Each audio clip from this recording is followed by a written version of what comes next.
It's Thursday, December 23rd, and you're listening to the Geek News Central podcast, sponsored by GoDaddy.com.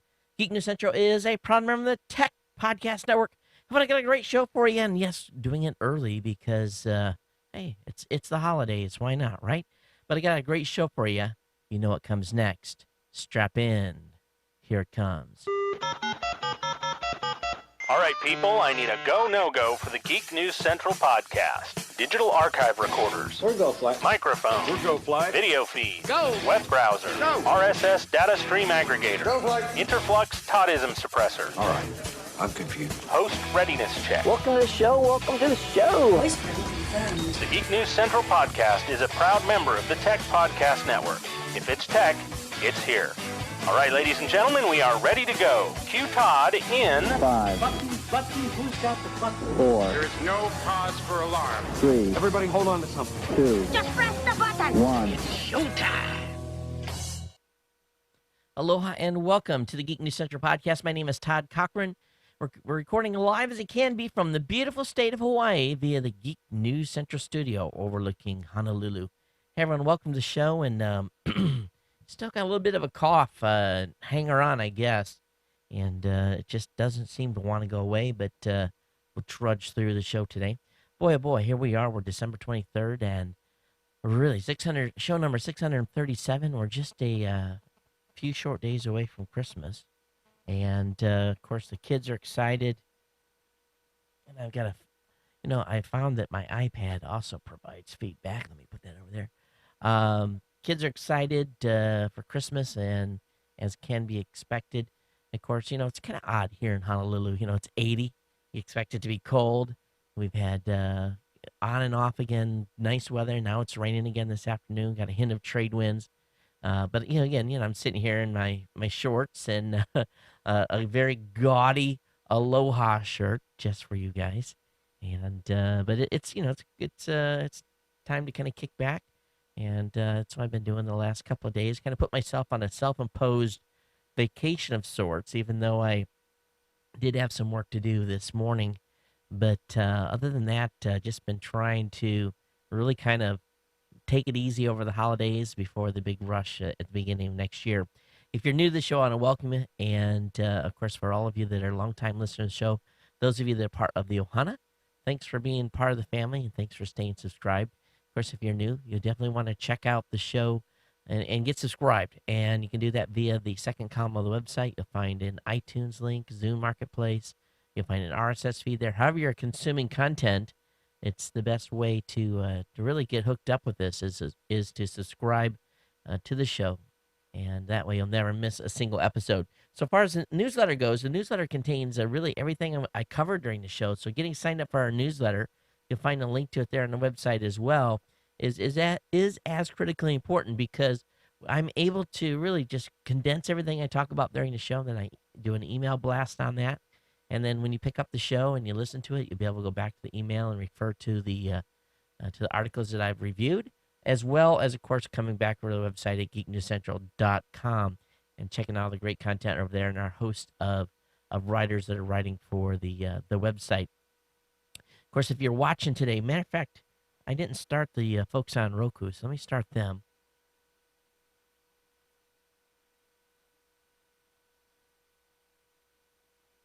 Too many buttons to push, I think. But if you're on Ustream, hey, thanks for joining us. And now those are just joining on Roku, of course, welcome as well.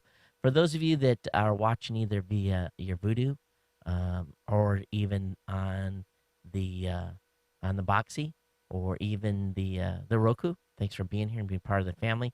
Of course, many of you are set to open up presents on Saturday. So if you have gotten a significant other a Roku or a Boxy device, make sure you add the Tech Podcast Network as a channel. If you've gotten a new phone, get subscribed. Share the show with your family over the holidays. This is a time to grow audience, and we want people to check the show out and join us, and to become part of the family here of listeners and viewers of the show. But lots going on. Really, it's a holiday period is always crazy, not only from just a regular standard holiday standpoint, but also just in preparation for what we have going on for me heading out to Vegas on the 2nd of January. But let me just take a few minutes and kind of back up and talk a little bit about what's happening personally. Some of you may have saw my Facebook post. My grandmother on my dad's side is 90 years old, has been under constant care in a care home for a number of years. My grandfather's lived there with her. He is not in need of constant care. He's basically able to get around and do stuff, but he chose to stay with my grandmother at the care home. And she's basically dementia, and it hasn't been good, and Alzheimer's. So it's gotten to that stage where the family has called in hospice, and she's been in her hospice care now for, I believe, 4 or 5 days. So she had a great life, and has a great life, and but at this point, the body has basically had said, I've had enough. So we're this has been a long time coming, but it's a typical thing of loved ones getting older. And I've been pretty lucky, I have to say, very thankful, considering the age that I am. And still, I basically had both my grandparents on my mom's side up until just a couple of years ago. And my grandfather on my mom's side lived to be 99. My grandmother lived to be 98. Grandmother on my dad's side, 90. I still have a grandfather on my dad's side who's in fairly good shape. He's in his 90s. So a great gene pool, and hopefully that some of that passed down to me. But and then in the trouble, of course, the situation with my cousin. Some of you had seen her on Dateline, and of course her kids are still missing. So that is a situation that has not gotten any better. But on a brighter side, I guess from that standpoint, Natalie, my daughter from a previous marriage, she's here visiting us in Honolulu. She flew in yesterday, picked her up, and a typical 20-year-old. We got her back to the house here, and we got on, went out to dinner and everything, and because the president was flying in, so traffic was crazy in Hawaii whenever he comes in, and she goes, "Do you mind if I go out tonight?" And I'm like, "Okay." So she actually had some friends because she lived here before, and some of her friends she's known for years came over and picked her up, and boom, right out the door she went, and went to a Christmas party, and got in at an early hour, not as early as like 3 or 4 or 5, but about midnight, and was up this morning bright and early and ready to help out around here in the house, and they went off shopping and stuff to do last minute Christmas shopping and getting some extra stuff for the Christmas meal.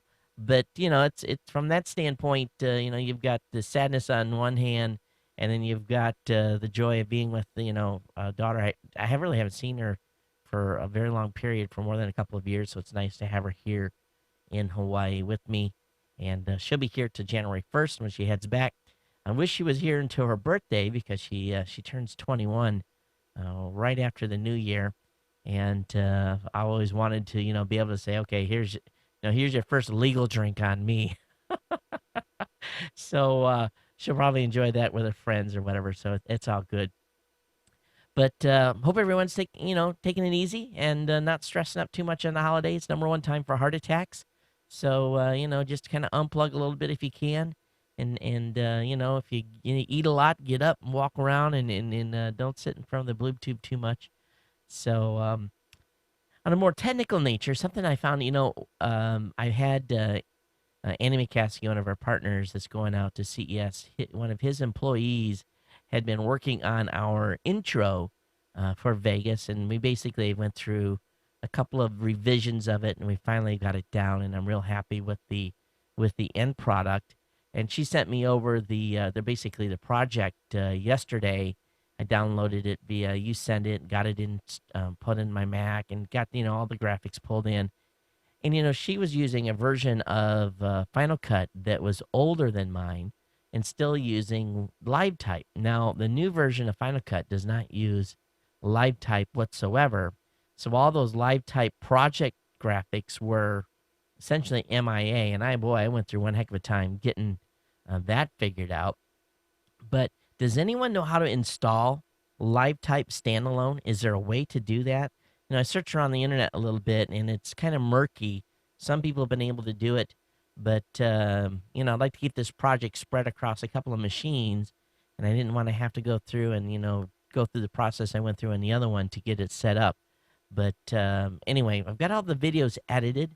We've got everything ready, all our intros done and everything. So I'm really excited about that. That's a huge job.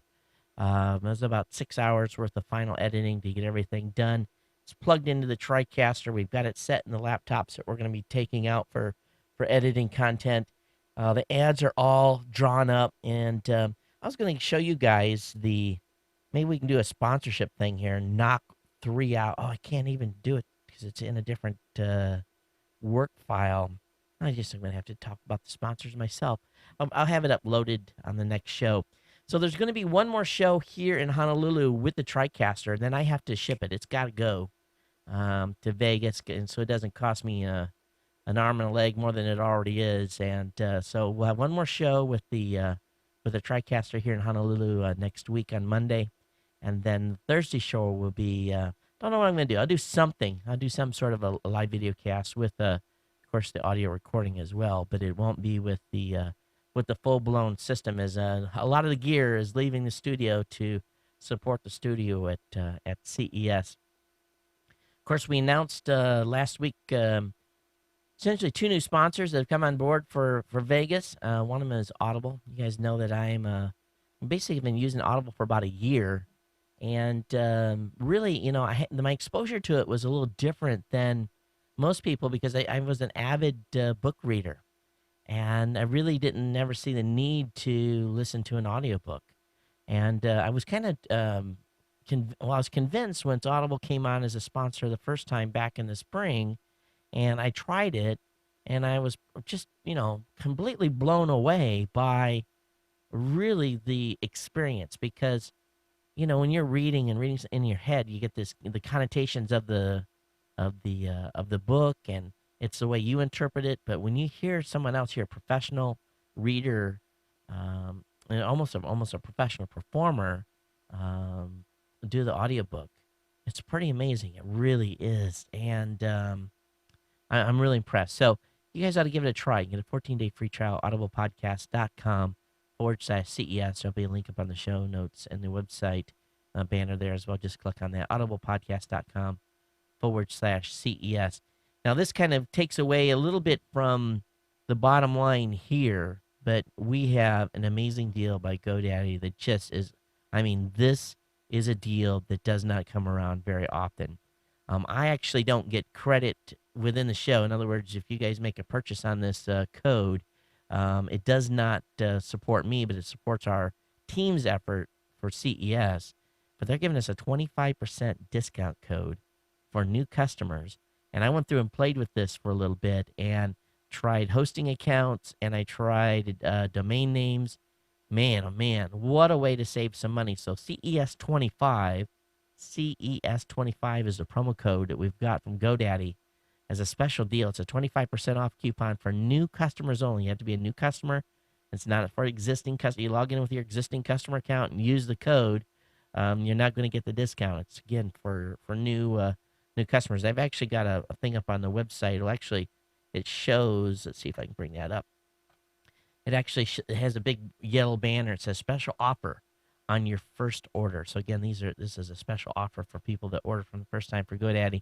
CES25. Now, that doesn't take away if you are a listener of this show and you want to use my promo code. You're already a customer over there at GoDaddy.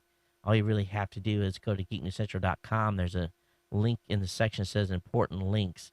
It says GoDaddy promo codes, and there's a whole stack of promo codes there for you. Geek5 will save you 15% on orders $20 or more. Todd will save you 10%.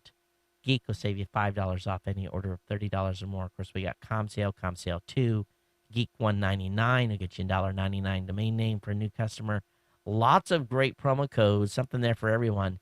But that CES25, man, that's a whopper. And those do. Oh, let's not play that. Let's bring this back online here. So, try to play the intro for you again. The So anyway, great offers from GoDaddy, great offer from Audible with a free trial. And of course, if you're heading to Vegas for the holidays, check Luxor out, Luxor Hotel, Luxor Las Vegas. Get to the point. It's a great hotel. They've updated the rooms, lots of world-class restaurants. Of course, obviously they've got the gaming, but they've got Chris Angel and just all kinds of entertainment there, and right on the strip. So there's a link on the website at geeknewscentral.com. You can really just click on that. That'll give you the most bang for the buck and savings. Special savings through us, and rooms start at $40. Can't beat that in Vegas. So go down for the holidays, go down for New Year's, or consider your next trip to be on Luxor because they're taking care of us for CES. If you like our coverage, then we'll appreciate it if you take care of them on your next visit out there. Or if you stay at any MGM property, make sure you tell them, hey, I was influenced by what you guys are doing over at Luxor, but if we'd appreciate it if you'd stay at the Luxor property itself. Okay, enough of this stuff. You guys have hung out with me yakking long enough on advertising and what's going on here. Just again, the Christmas schedule will be online on Monday, typical time, and I'll be doing a wrap-up show on the 30th. And then there'll be basically no shows the week of Vegas, no regular shows, but I will be on essentially 40 hours that week where you'll be able to watch us rotate through and do this live content over at tpn.tv. And if you haven't been over there yet, just, go over to tpn.tv. Andy McCaskey is actually putting some countdown content on there. He's a little behind. We're actually like 14 days away now or something less than that, actually. So he put the Countdown 20 on, talks about some of the interviews that we're going to be doing, but you'll be able to go over there and kind of get used to the layout of the website, and we'll have all the freshest content at the top. You'll be able to navigate through to older episodes, so you'll be able to view everything. And so anyway, we're really happy with the traffic this site has gotten so far, and in just a short amount of time it's been online, and this will be Action Central on January 2nd, so tpn.tv is the place to be. All right, let me go ahead and open up. Here we go. Let's close this, and we'll open up Chrome. Lots of content. Let's talk about. Of course, Saint Nick is about ready to get underway here, and NORAD, just like years in the past, they are going to be doing their tracker. So as they've done for many, many, many years, they're going to be tracking Santa. And we'll probably put the NORAD tracker up on Geek News Central, of course. And so starting, again, tomorrow at 2 a.m. Eastern, follow Santa as he takes his journey through the world delivering presents to children in more than 200 countries. And there are a few different ways to find out where he's at in his delivery schedule. They've teamed up with Google this year and Google Earth. Matter of fact, Santa Claus was actually on... at the New York Stock Exchange as well, working with the Marine Toys for Tots Foundation. So lots of things going on, and NORAD's ramped up for the for his trek. I'll have a tracker up thing in on Geek News Central. Let's talk a little bit about some news that came out that wasn't supposed to come out. The Dell Streak. Well, a television ad slide has leaked out, and we know that the Dell tablet just got its Wi-Fi certification a few days ago, but it looks like Dell Streak is going to be showing up in your television series of commercials. We don't know the exact launch date, but I bet you we're going to see some of these babies in Vegas. So we'll keep you advised on this. Try to get our hands on one when we get there. But that's kind of in the news today, is what's been leaked out. Now, it's going to be interesting to see how the show is on Monday with the holidays, because typically no one's working and everyone's just kind of regenning pre-purpose stuff. So we'll see how Monday's show is coming off the holiday weekend. There's a good article on Don Dodge's website, dondodge.typepad.com, talking about paradigm shifts and why market leaders get left behind. And he's primarily talking about cloud computing. And of course, Don works for Google. So he's pushing the Chrome OS notebook and CR48 and how things could, really change due to cloud computing. Now, it's obviously there's a little bit of bias here. Personally, I think we're 5 years, 6 years, 7 years away before before this really takes hold. Maybe it's going to take hold faster. What do you guys think? I'd love to hear your feedback on where you guys think this cloud computing and our computers are going. Is there going to be enough online connectivity all the time to support us where we're at, no matter where we are, to be able to do the work that we want to do when you have a cloud-based computer? And, basically that means all your apps, all your documents, all your databases, everything's online, and you really just kind of have a stupid machine that does nothing but connect to the internet. So where do you think we are? Are we 5 years, 10 years? Are they? Is you know he's is he is Google the one that's worried about the paradigm shift? Are they the one that want to initiate the paradigm shift with moving Microsoft off of more of an operating system? And the same would go for Apple as well. So, Apple's kind of going down that road, obviously, with the iPad and with the iPhone and so forth. But will they do that more with their notebooks over time? I don't know. But some of your comments, geeknews@gmail.com. Geeknews@gmail.com. Of course, you have comments on the show at any time. We've got that hotline that you can dial 24 hours a day at 619-342-7365. 619-342-7365. Hey, over on downloadsquad.switch.com, they get a write-up of a Windows Expander for Chrome that lets you view YouTube videos in near full screen without hacking Flash. It's a pretty good little plug-in. Again, it's called Windows Expander, and it's quite less invasive of a solution. I'll have the link up in the show notes for you to check out as well. Now, many of you are going to be getting brand new computers for Christmas. You may not know it yet, but you're going to probably, once the presents are all unwrapped on Saturday, you may end up with a new machine in your hand, and potentially a laptop.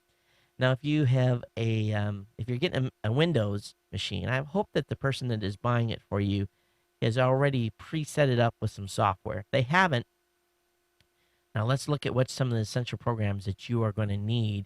And there's a good article for this again over at downloadsquad.switch.com talking about some of those programs you're going to need. Obviously, you're going to need antivirus, anti-malware software.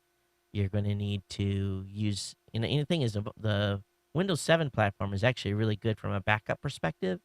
So you don't need to really go out and buy something, but there are some alternatives out there to go out and buy. You're going to need to download a new browser because you don't want to be locked into Internet Explorer. Obviously, you want to put Skype on it. You're going to be working with Double Twist is a pretty good program for music for Windows users.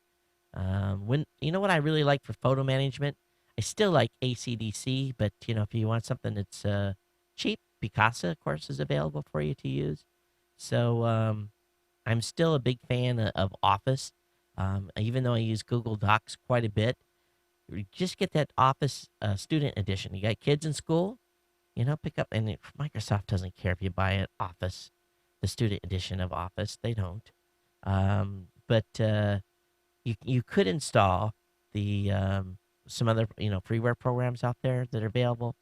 Maybe the Lotus Symphony platform maybe, but definitely with all this password stuff going around too, is you're starting to go into websites that you are on, and this is probably a great segue just to move off this article. But I use a program to store all my passwords in, and I have to remember one master password for that program, and then I can it basically auto sets up new programs. I just basically put a little information in. It keygens me a really super long password to use on websites, and then I don't have to really worry about using the same password from site to site. And that's important today with what happened with Gawker. You don't want to be using the same password on every machine or on every website. It's just setting yourself up for disaster. It really, really is.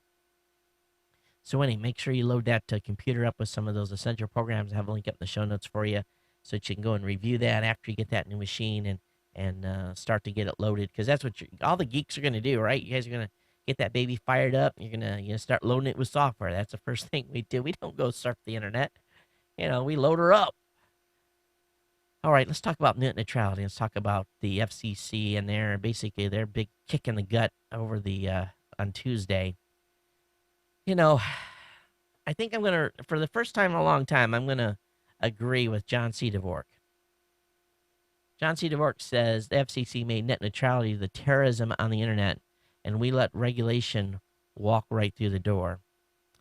And there's been kind of this almost as I watching, and I was trying to really read a lot on what this new ruling meant, and I really tried to take some time to really kind of narrow it down to how it's going to affect all of us. And I've got a couple of key points I'm going to get into, but let's just think about government and government agencies. You know, government is best left out of business. I think we pretty much all can agree to that to us. And so I don't know. More government, more bureaucracy is not always good. So with this new rules, and of course, I think this is going to get I think there's going to be World War III in in the House and Senate once the recess is over, because there's the staunch conservative side that says no, no, no, no way, no how, no way, and then you've got the middle of the road folks, and you got other people. They're saying, yeah, some of this is good, some of it's bad. In the end, what it really does, I think, boil down to is regulatory control of the internet is here. And they want to control the internet, and they want to, even though they've tried to be, for a better word, not so aggressive. Well, they were chicken on one part, and then they went a little too hard on. There was no middle of the road on these new policies. And the FCC regulating TV and radio, you know what that means for those folks. What happens when the regulations they put on TV and they put on radio starts trickling into the internet? The cable folks have really been able to kind of avoid regulatory control. That's been, because they've got billions and billions of dollars to prevent them from getting in there. But one of the things that they foresee happening is that the new net neutrality rules will probably cause an increase in wireless pricing, just based on how everything is how is written up. It says over on GigaOM, they're saying that the Tuesday ruling may open a change in the way carriers price mobile broadband. It's not going to get cheaper. So this goes into some history on why they think it's going to go up. For U.S. operators, the question of whether or not charging someone for a Facebook plan or for proprietary access to do online video, of course, would run afoul of the FCC regulations. But they don't expect Verizon to change their pricing or tomorrow. But they do think that it's far more easier for carriers now to do pricing changes based upon how much utilization and so forth that we're using. Now, I think they're already headed down that road already. But so we'll see. We'll see what happens with this. But the folks over at GigaOM seem to think that wireless pricing is going to go up. Now, the folks at eHome Upgrade, their thought on it was that they're going to see higher prices for service such as Hulu, Netflix, Vudu are probably going to be affected. Of course, we got a couple of news items now, but we got an item on Vudu and on Netflix today talking about some things with them. But they can think that this could, because of utilization. Those of us that use more bandwidth are probably going to be stuck into some tiered category. I'm fine with paying more as long as I get more speed. If I have to pay more and I don't get more speed, then I'm going to be a very irritated consumer at the least. So we'll see what happens with the plan. I think what Steve Wozniak wrote up and what I linked to at Geek News Central was pretty good. A couple of you wrote comments in on the website that semi disagreed with what he had to say.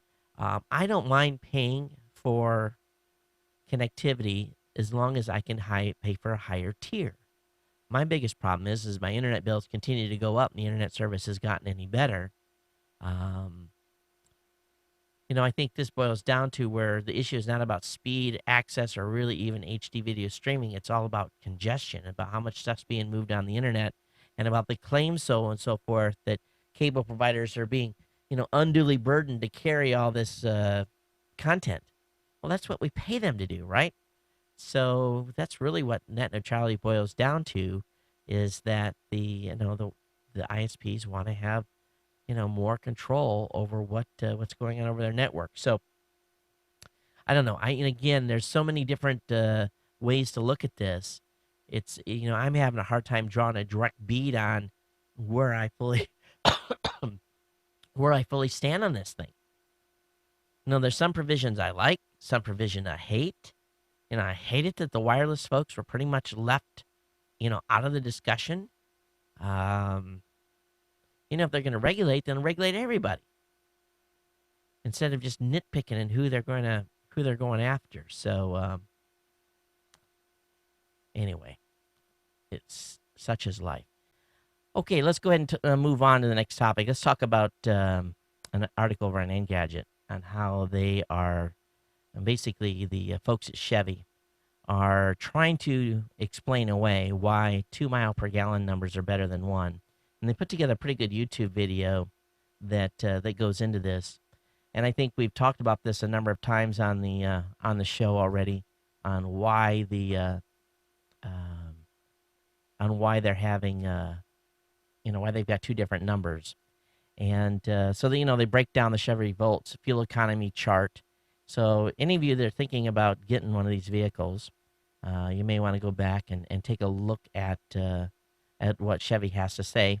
And there's kind of an interesting thing in a later article in the show that talks about how some of the Gulf materials that were used during the oil spill are actually being recycled into a Chevy Volt, and that makes my eyebrows raise a little bit. So now are you going to be you're going to be driving an eco-friendly car, but at the same time you're going to have hazardous waste that have been recycled put in your vehicle. So I'm sure it'll all be safe, but it is kind of a surprise. But if you're confused about the 2 mile per gallon on your Volt, again, the folks at GM have put together a pretty good article on how you can deal with that. So I have that link up in the show notes for you. Google, as we talked about earlier, Google has purchased a New York City Port Authority building, $1.9 billion. And word is that as people that are in the building right now, as their leases run out, they're going to ask them to leave. Companies like Verizon and Level 3 are already there. But this building has got a significant amount of fiber going through it. So one of the purchases, that's one of the reasons why Google bought it. But Google is going to be making a bigger presence in New York City by hiring a lot more people. And now they've got a huge building to do it. This building takes up almost a city block. It's an amazingly big building. And I'm sure they're going to be putting data centers and stuff like that in it. So it's going to give them a great local presence in New York, especially for those of you that live in and around the New York City metropolitan area. You're going to have faster access to Google data centers. All right, Voodoo 2.0 is out, and this is awesome because with the Voodoo 2.0 launch, and they launch it into the PlayStation 3 earlier, but they begin delivering its new interface on a number of devices. So if you pick up a LG device, and of course, like I said, the PS3, you're going to find the new 2.0 interface. And I'm hearing that they're going to be opening up the channel section too. So our channels are going to be popping up in there. So you're going to be able to get access to our network channels there like you can now on the Roku and on the Boxy. So we're pretty excited about this. And they're supposed to be releasing some more stuff in January as well. So finally, Voodoo is starting to release some of the stuff that we've been long anticipating. So I got my fingers crossed that when all this gets opened up, that you guys will be able to access all of the content from Tech Podcasts, from Blueberry and so forth on the Voodoo as you can right now. And of course, we're hoping very soon to have the content punched into Samsung in the next few weeks as well. Hey, let's talk a little bit about the iPlayer. And the iPlayer is a device. Actually, it's from BBC. We've been so focused this year on over-the-top and set-top boxes that I keep watching the stats, and I get a pretty good look at the entire the entire network over at Blueberry and the thousands of shows over there. We can really see the trending. And while I continue to talk all the time about the the experience of sitting in your lazy boy and sitting there with a remote control and watching content on your big screen, there's still a huge amount of content being consumed right on people's computer screens. And this is no different than the BBC iPlayer, and they've seen phenomenal growth over the past couple of years that this has been online. Now they introduced the iPlayer in January of '09, and started out with like a 62 million requests the first month, and they've grown that more than double by November of 2010, where they grew the share up to 141 million requests per month, where the average user of the BBC iPlayer is consuming about 80 minutes worth of content a week, which is a lot, considering that it's all net based. So, while we've been focused on set top boxes and OTT this year, the web continues to really deliver as one would expect. So many of you, still using the web. Of course, as far as the UK goes, I'm not familiar with any set-top boxes actually being delivered in the UK in mass quantity. I know there's a few companies that have got some stuff, but I hear nothing from our UK audience on using devices like the Roku. So maybe this is a good time to ask those of you that are listening in Europe or even in directly in the UK, what are your options for connected set-top boxes, and what's available to you? Is the uptake as big there as it is here? What are you guys using? Are you guys using your gaming consoles? Are you using your Xboxes, your PlayStation 3s? What are you using to get to alternative content instead of the basically what's being delivered through your cable and satellite providers? So I'd love to hear some feedback from those of you in the UK. And of course, you can email the show at any time at geeknews@gmail.com. All right, the FCC's okayed the Comcast NBC Universal deal, but really the devil is in the details. And, I didn't think this was going to go through quite this quick. The commissioner, after they've, really upset everyone with the net neutrality announcement, basically today announced that they tentatively approved the merger. There is going to be some riders, basically some conditions to it. Again, it goes back to OTT, talking about over-the-top video is going to be a sticking point, and probably potentially a rider that's going to go in agreement. Basically, they're not going to be able to block that. So in other words, if you watch Hulu and any other content that comes through NBC Universal, they're going to have to still allow that traffic to flow out to other networks. So it'll be curious to see how they're going to balance that, because most of the other cable providers, Time Warners and the Cox Communications of the world, they pay a fee to get that content. So it'd be curious to see how that all is going to work out, and we'll also see what becomes of all this content that NBC Universal now has available online. If there's any type of shift, I'm sure people are going to be watching it close. So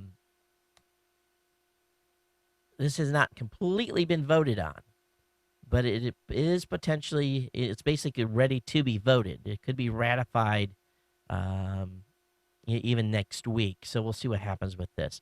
But the next agenda meeting is on January 25th. So yeah, maybe it won't be this month, probably next month. But anyway, tentatively approved. Now, what do you think about that? With Comcast having its hissy fit with level 3 on the peering situation we talked about before. What do you guys think? Do you think that this should be allowed to go through, or is this more consolidation of content that is not consolidation of power, essentially, that's not good for consumers?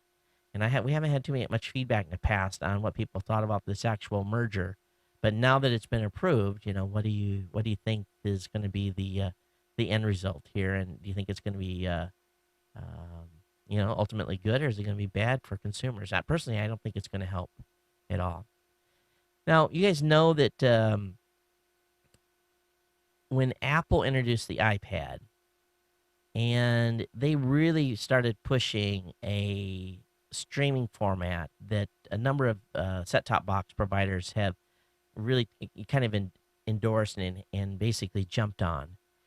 and it's the adaptive streaming. It's basically this the format that Apple kind of pushed for. Their kind of their proprietary format, and really the only way today, for example, to get this show, if Ustream flips a flag, then I will be one of the shows that they re-encode to make available for an iPad. Now they've agreed to do that for our Tech Podcast Network coverage in Vegas when we're broadcasting around the clock. But what happens is, okay, I'm pushing the stream out on the TriCaster right now. It goes into Ustream. They do what they got to do, make it available for everyone. And in order to get it into the iPad, then they have to ship a portion of the stream off to another server, re-encodes it into the format that Apple wants it in, and then busts it over to the iPad stream. Now, what Netflix is saying, and I think this is really important. This is because really there's some extra steps here that are really not necessary. So Netflix has embraced HTML5 video in a big, big way, but they have not done it the Apple way, and they've come out and really kind of took a baseball swing at Apple in saying that, hey folks, the way Apple's doing is not the only way to stream HTML5 video. So what they want to do is they want to work with the folks that are setting essentially the protocols, and they want to be able to set up a more open HTML5 streaming protocol. And I think that's smart, so that we don't have to do this re-encoding a second time to make stuff available on just Apple devices. So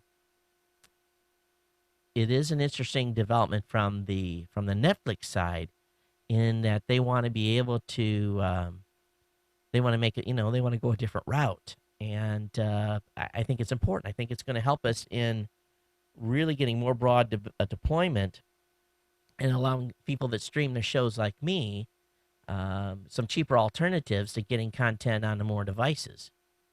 Because it would really, if I implemented this myself, I'd have to shovel another stream out to the folks at a third-party service, and probably pay about $100 to $200 extra a month just for a small segment of people that would be watching on these Apple devices. But if they implement this other thing where it's browser-based, and you don't have to worry about, you just load up whatever HTML5 browser you have, and you'll be able to, boom, get the stream that way without any special encoding.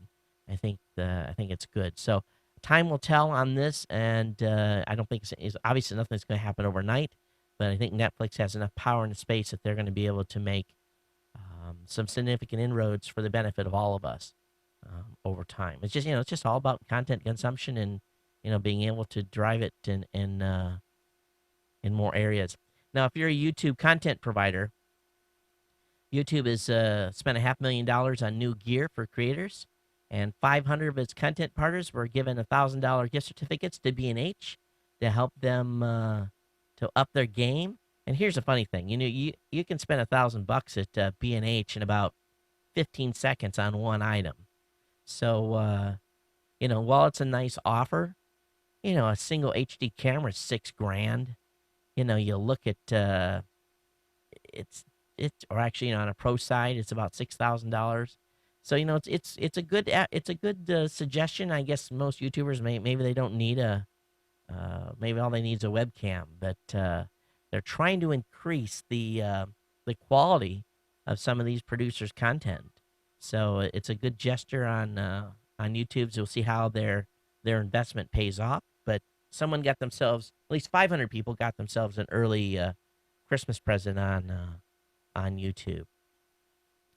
Let's talk just a little bit about Revision 3.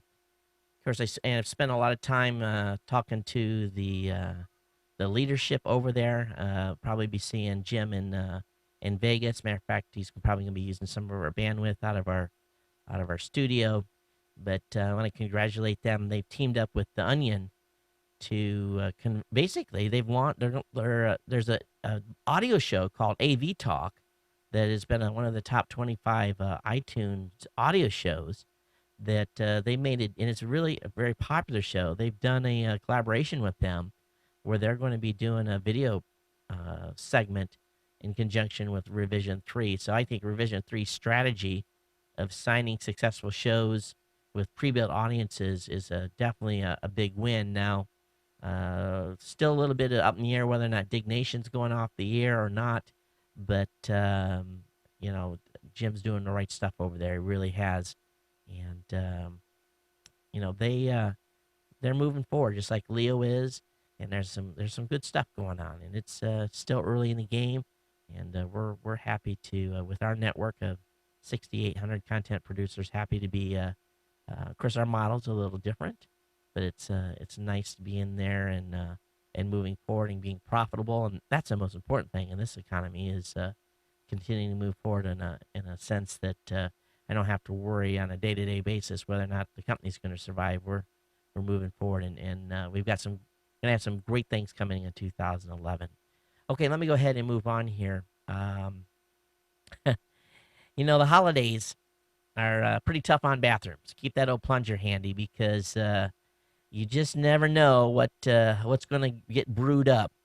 But if you have some guests that are going to be coming that may stress test your porcelain toilet, there's a carbon fiber toilet seat that you can order overnight, and this thing's only $300, but to be guaranteed that it'll probably survive even the toughest customer. So if you've got a retro type of a bathroom, my wife would not let this come into our house. That would be turned away at the door. She'd say that would be something you would need to put in the airplanes you used to work on. But anyway, so carbon fiber toilet seat, $279. You find this over at Gizmo. I'll have a link up in show notes. Let's talk just a little bit about an article I found over on Technologizer.com. Man, I screwed that up. And how many remember Byte magazine? Well, Byte is on its way back. And well, that was nice. I had that up for a while, didn't I? Let me bring that back down. They're bringing Byte back. And, Byte was back in the day. And I never, I didn't get into the computer scene probably until about 87 or 88. But when they launched back in 75, they were one of the hottest going, computer magazines in the space. And they're going to relaunch. Byte's going to relaunch here in the first quarter of 2011 under new leadership. So it'll be exciting to see what they're able to come up with. But really, let's think about that. The day of the magazine, isn't it like over? When is the last time you read a magazine? I don't remember. I haven't read a magazine in months. Everything's online. So I don't know. I guess only time will tell on that. But maybe it's going to be only an online version. But the way they talk about it, it's going to be actually print. Hey, when you're traveling, it's always good to have a little router and plug it into the hotel. That way, multiple people that are in a room can surf the net. And Planix, folks over there have introduced a pocket router, and this thing's cracking. $41, and it has Wi-Fi. Bring a single Ethernet connection into it. It does the basic DNS service, but just a little bitty thing, and that'll go in your drop that in your suitcase or put it in your computer bag. But that way, 2 or 3 people can share the connection wherever you're at, and you don't have to worry about paying the hotel if they are charging for connectivity. Each of you paying $14.95 independently. So $41 works good. Will last a long time. It's definitely a cheaper alternative to the airport or even some of the more well-known routers out there. Right, over the past couple of days, or actually the last 24 hours or so, Skype has had some major issues. Skype has been down. Matter of fact, a couple of the members over at techpodcast.com had problems doing their shows. Because the way they do their show, they do Skype connections, and the guys were complaining that they basically had to cancel because they couldn't communicate with their partner that was doing the show with. So I guess at this point in the game, it's pretty much back up. But this is the biggest outage they've had in about 3 years. I wasn't even aware of it. I've not been on Skype for a couple of days, so it wasn't a big deal for me. But I know many businesses were hurting because of the outage. One company I've been following for a long time is called Spot. And we've covered them for 3 years out at CES. And this is an article I found over at ubergizmo.com. I'm sure we're going to see this more at the show. But this is a GPS security system for boats. And if you guys remember, what Spot was known for initially is they had little handheld devices. You could go hiking somewhere, really anywhere in the world. You get in trouble, you basically push the emergency call button, and it would connect with the satellite and basically say, "Hey, okay, here's where I am. I'm in trouble. Come get me." And with this system from this new boat system, it's about $400 with about $100 a year maintenance fee. It'll do tracking wherever you're at in the world. It has the ability for you to send text messages when you are beyond cell tower range, when you're out farther out in the ocean than what a normal cell phone range would allow, and the ability to really do an SOS call from your boat as well.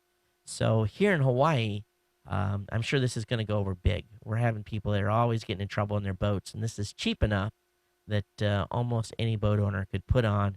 And it doesn't help if you're tipped over, but they do have.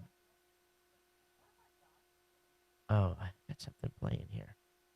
We do have, they do have the ability to have some little handheld devices as well.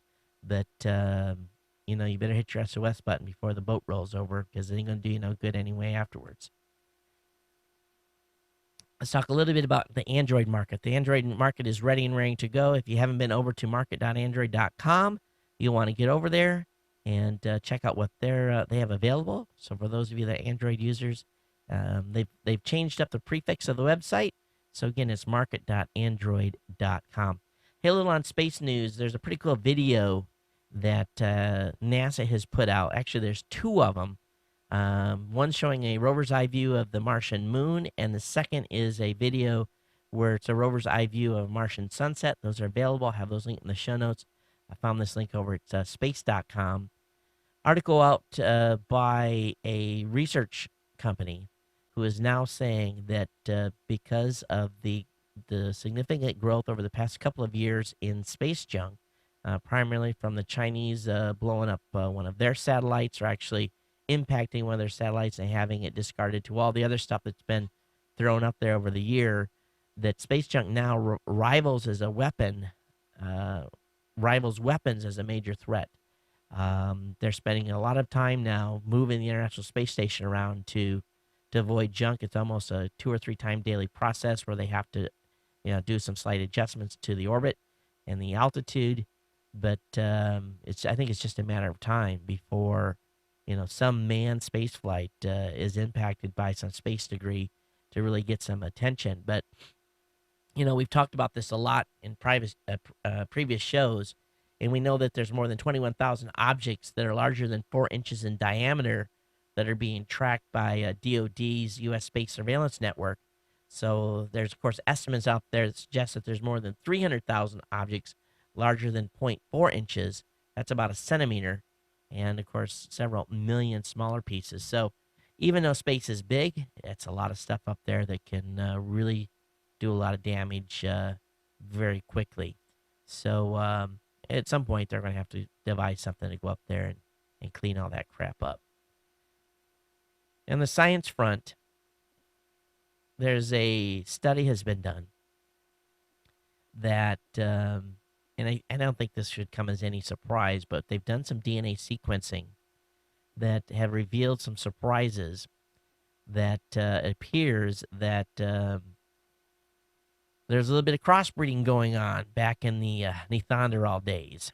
And so I guess we're all carrying around a little bit of DNA that is not completely, I would say, human. And so they've really dug down into the human tree and have been able to really kind of find some DNA sequences that were similar. So it is probably not surprising, but I just wonder how much of that was going on. So, the caveman was, I guess he was, for a better word, caveman and some other Neanderthals were having fun together, for a better word. So anyway, I have that link up in the show notes for you. Hey, Microsoft has got some cool stuff going on with HTML5 on their HTML5 lab site. I have a link up to it in the show notes. It's basically it's called their Santa's Workshop, where the speed of your browser on your PC determines how many elves pack on Santa bags for the night. I was kind of looking this kind of silly, but it does show some pretty cool HTML5 technology and how integrated graphics are really working to improve your browsing experience. There's also an HTML5 Blizzard where you can watch snowflakes falling. Why they did this is just more of a way to show you the impact the HTML5 is going to have to the online space here in the near future. Hey, we talked about AirPlay, and man, I love AirPlay. Being able to take and be watching something on my iPad and boom, transfer it to my Apple TV. Well, some students at the Texas University of Ceres, Serres, have managed to get AirPlay to work with Windows XP, Vista, and Windows 7. So what they've really done is they've created an executable for people to use. It does require you have .NET loaded on your computer, which sucks, but you have to have Service Pack 1, Bonjour, that's available via iTunes, and also QuickTime. But you can basically, and there's a demo of it on YouTube, basically be watching something on your iPad, boom, transfer it to your Windows machine. So this is available. It's online. You can download the plugin if you want. All right, let me go ahead and move on here. Report out the Internet Explorer is #1 in preventing malware. This says Microsoft. Oh, here's the here's the disclaimer. Microsoft's Internet Explorer 9, not 8, Internet Explorer 9, which is a beta web browser, beat the competition on malware protection, and this was done by NSS Labs. So, okay, we're not talking about Internet Explorer 8. We're talking about 9. But the report did note that Apple Safari 5, a browser, caught 11% of the live threats, and the overprotection declining 18% from Q1 2010. Google Chrome 6 caught just 3% of the live threats, down 14%. Opera 10 brought up the rear. Where does it say Firefox fell in? It says Firefox 3.6 caught 19% of live threats, down percent from the labs test conducted before. So I guess if you want to be, running a more safe, if there's such a word, a safer browser, then you need to load the IE9 beta and use that. That seems to be leading the pack in protection. Hey, people do stupid things with people's phones. People do stupid things with other people's internet connections. But, did this guy not think he was going to caught a Blaine, Minnesota man has pleaded guilty to charges that he hacked into his neighbor's Wi-Fi connection to email death threats and child porn, but the death threats that he sent was to the vice president. Did he not think that he was going to get caught?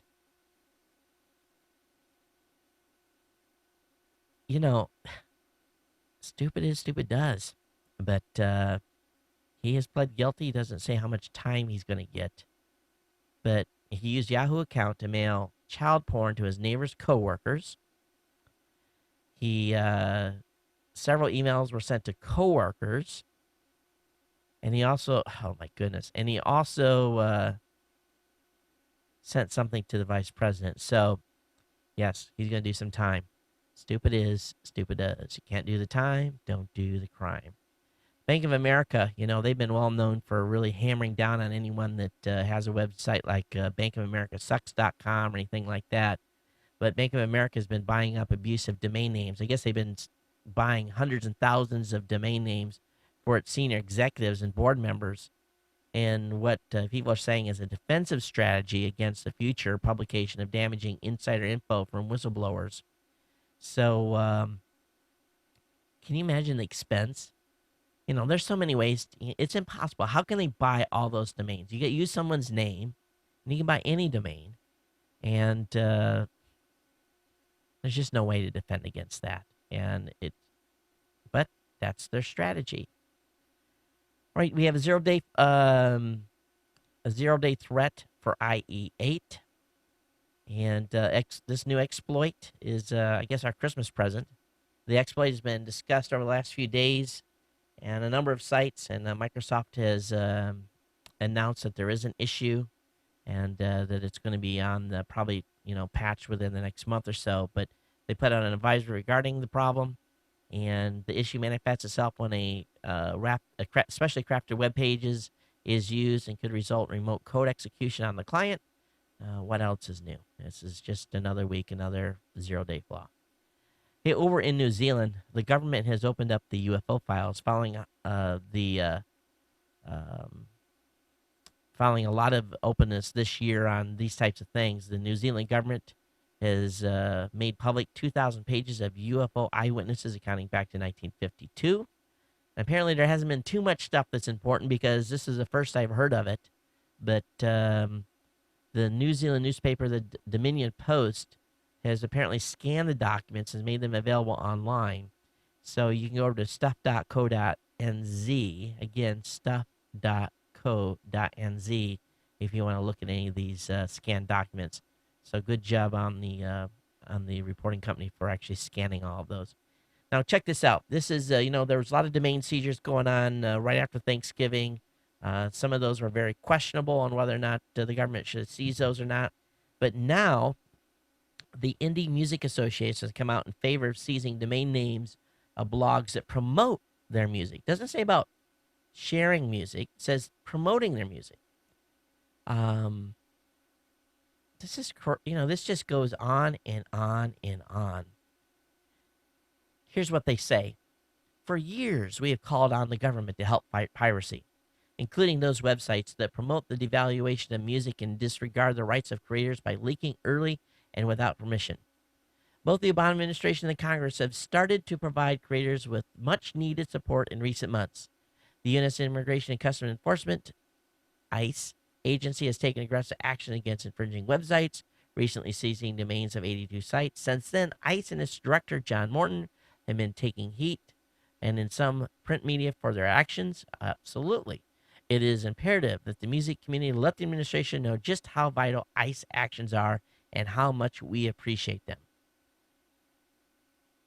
So they want anyone that promotes music, doesn't say anything about sharing music, doesn't say anything about linking to music, but anyone that promotes music, they want their website seized.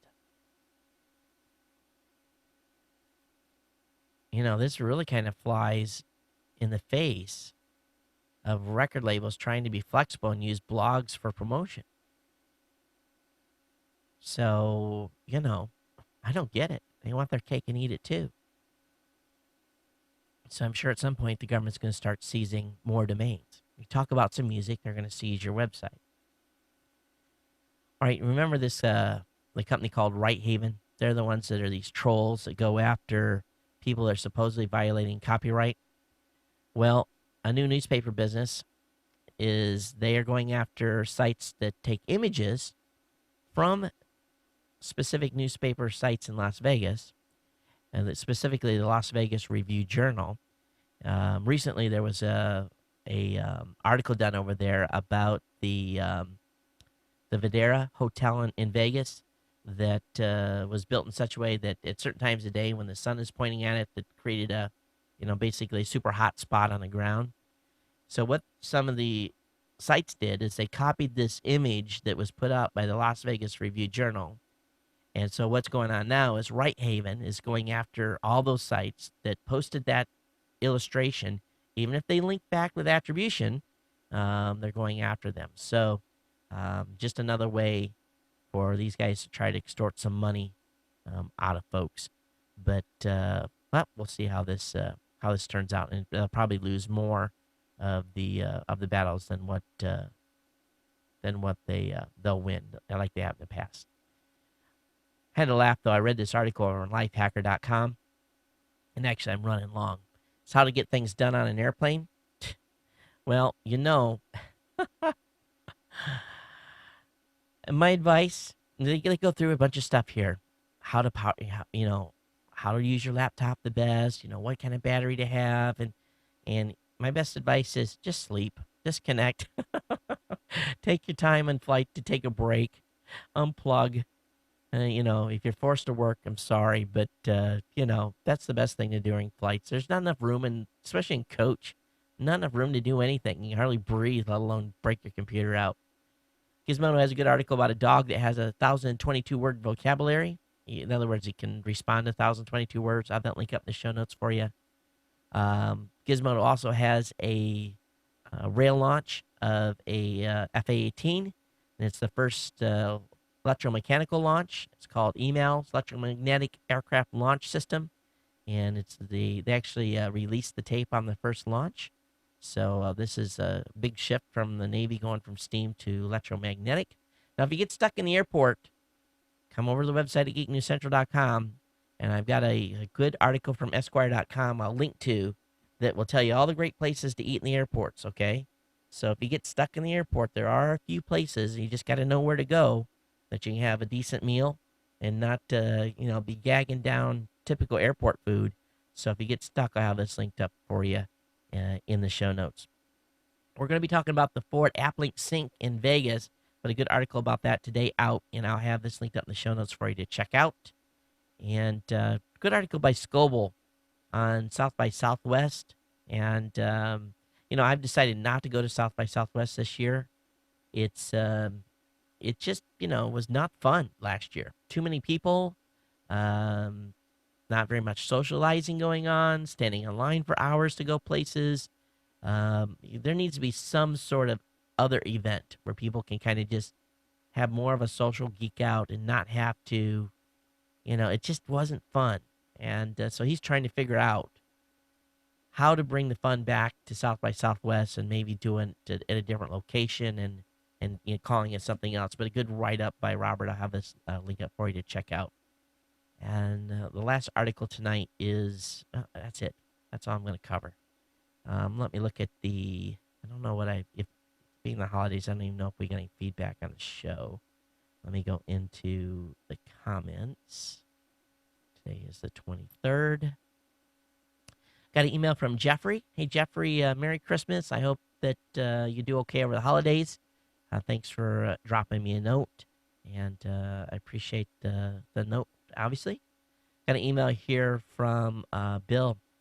He says, hey, please share this TechCrunch article with Ohana. The fight is not over when it comes to net neutrality, especially in the mobile space.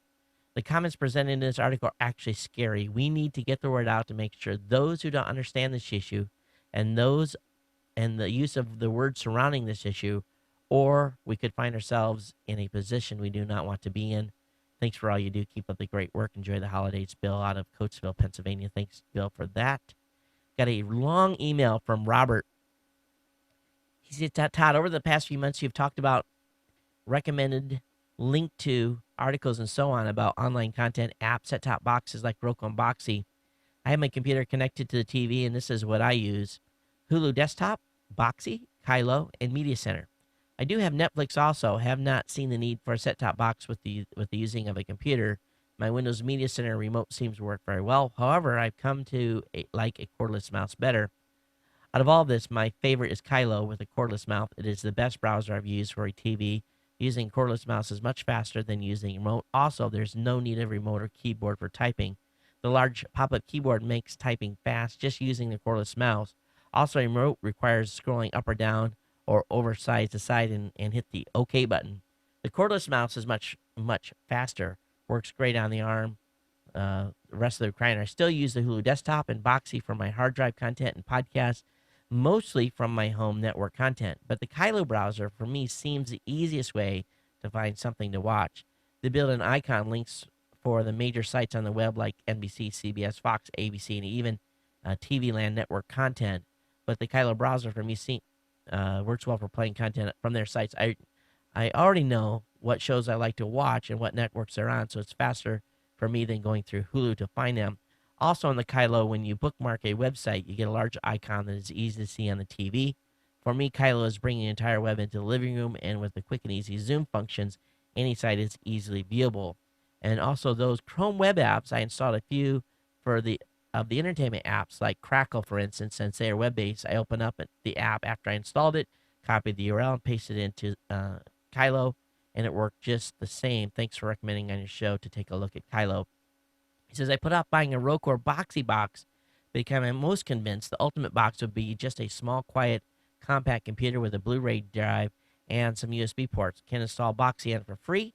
He said perhaps a Google TV will get their act together someday, and possibly also, well, it would be nice if you could install it on a computer, yeah? Because having the entire web on your big screen TV in the living room that you can view and navigate easily is the ultimate experience for me. That's probably why I like the Kyler browser with a mouse so well. I think I'm going to read the rest of your article, Robert, but the thing I think most people don't want to do is bring the computer to their television set. They want to be able to use their TV as they use their TV now to find content quicker. I don't want to surf the net. My wife would not put up with that. It's, channel surfing's bad enough as it is. So I think that's why most people like the net, like the box here, the Roku, because all the content's right there in kind of a menu system like you're almost used to. He says, the one drawback for me in all this, I suppose it's the same on the set-top box as daytime television shows. I have no problem watching primetime, and movies are everywhere, but the shows my wife watches are daytime shows like Live with Regis and Kelly, Dr. Phil, Dr. Oz, Oprah, just to mention a few, and she loads up the DVR from the cable company with these to watch at night. Perhaps it's just me, but I have a hard time finding daytime shows on the internet for later viewing, except for clips.